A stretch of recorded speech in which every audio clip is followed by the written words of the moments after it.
नमस्कार दोस्तों, इस वीडियो में मैं आप सभी लोगों को सामान्य ज्ञान के टॉप 25 क्वेश्चन बताने वाला हूं जो सभी प्रकार के कॉम्पिटिटिव एग्जाम में बार बार पूछे जाते हैं। तो आइए वीडियो को शुरू करते हैं।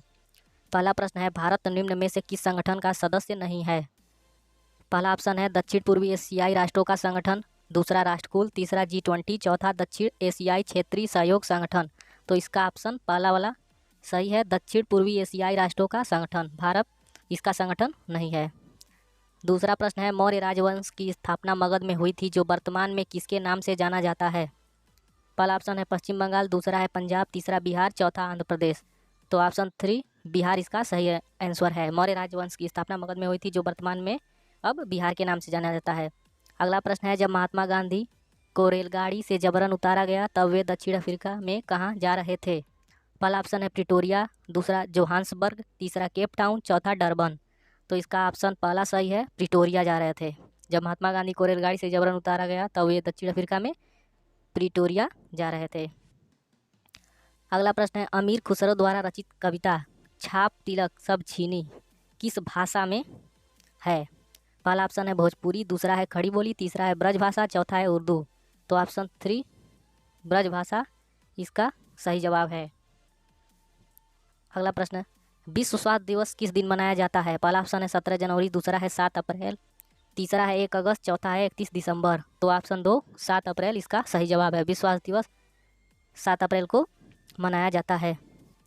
अगला प्रश्न है, कवि संत कबीर का जन्म और पालन पोषण किस शहर में हुआ था? पहला ऑप्शन कानपुर, दूसरा मथुरा, तीसरा वाराणसी, चौथा अयोध्या। तो ऑप्शन 3 वाराणसी सही जवाब है।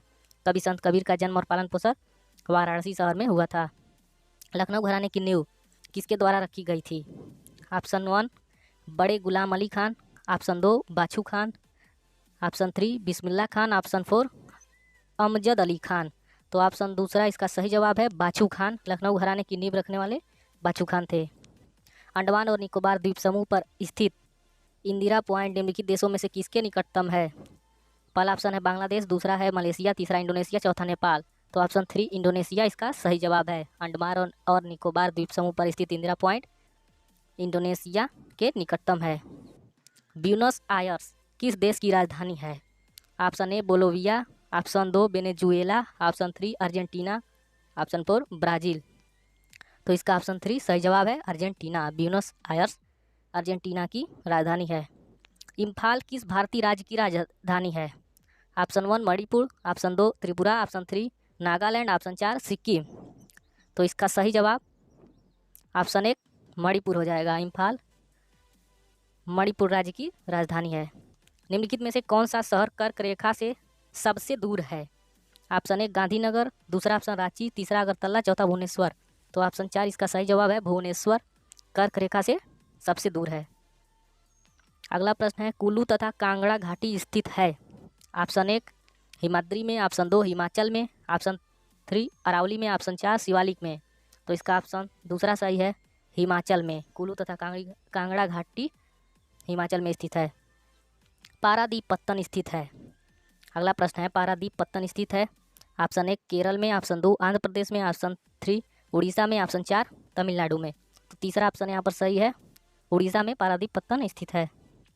अगला प्रश्न है, भारत का एकमात्र सक्रिय ज्वालामुखी स्थित है? Very very important question. Bharat का एकमात्र सक्रिय ज्वालामुखी स्थित है? ऑप्शन 1 एलिफेंटा द्वीप पर, दूसरा है बैरन द्वीप पर, तीसरा कार निकोबार द्वीप पर, चौथा पंबन द्वीप पर। तो इसका ऑप्शन दूसरा सही है, बैरन द्वीप पर भारत का एकमात्र सक्रिय ज्वालामुखी स्थित है।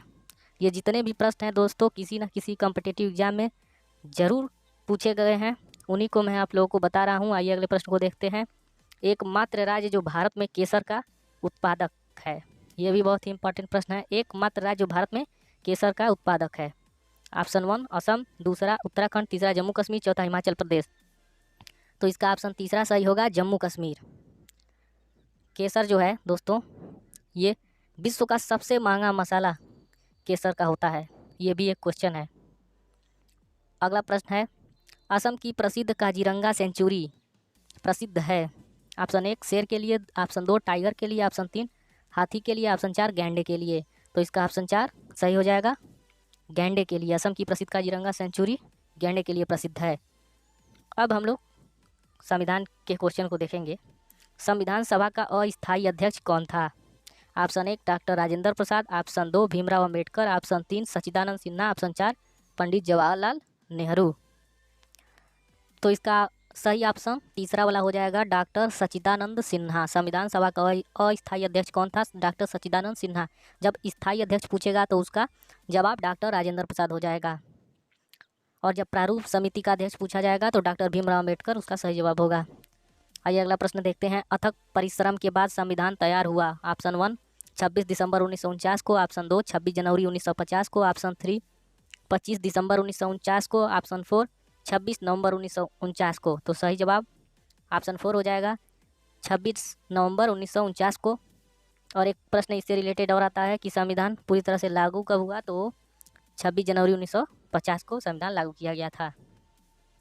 अगला प्रश्न है, वो विषय जिन पर केंद्र और राज्य दोनों राज्य सरकार दोनों कानून बना सकते हैं का वर्णन है। ऑप्शन 1 राज्य सूची में, ऑप्शन 2 संघ सूची में, ऑप्शन 3 समवर्ती सूची में, ऑप्शन 4 उपरोक्त में से कोई नहीं। तो इसका सही जवाब ऑप्शन 3 हो जाएगा, समवर्ती सूची में। राज्य केंद्र और राज्य सरकार दोनों कानून बना सकते हैं, इसका वर्णन है समवर्ती सूची में। अगला क्वेश्चन है, राज्यसभा में निर्वाचित सदस्यों की कुल संख्या है। पहला ऑप्शन 228, दूसरा 238, तीसरा 248, चौथा ऑप्शन 258। तो ऑप्शन दूसरा इसका सही जवाब है 238। राज्यसभा में निर्वाचित सदस्यों की कुल संख्या 238 है।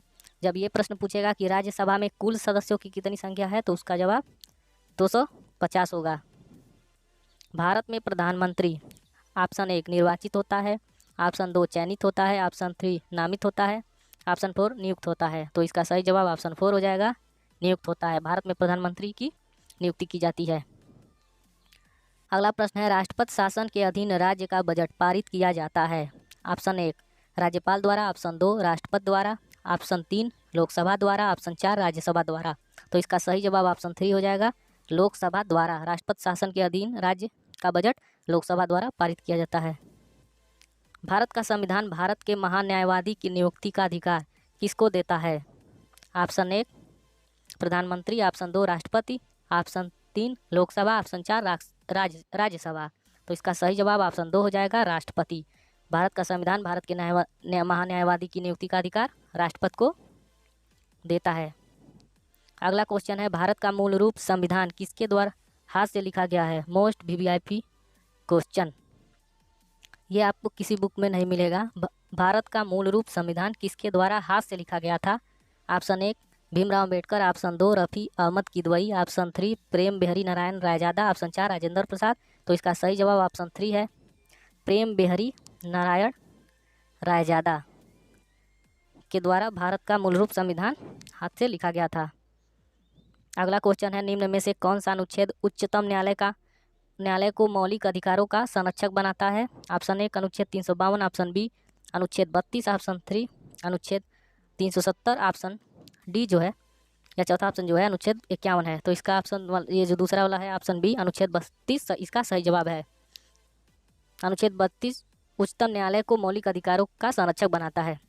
दोस्तों, अगर ये वीडियो अच्छी लगी हो तो चैनल को शेयर और सब्सक्राइब करें ताकि ये इस तरह के वीडियो आपको हमेशा मिलती रहे। धन्यवाद।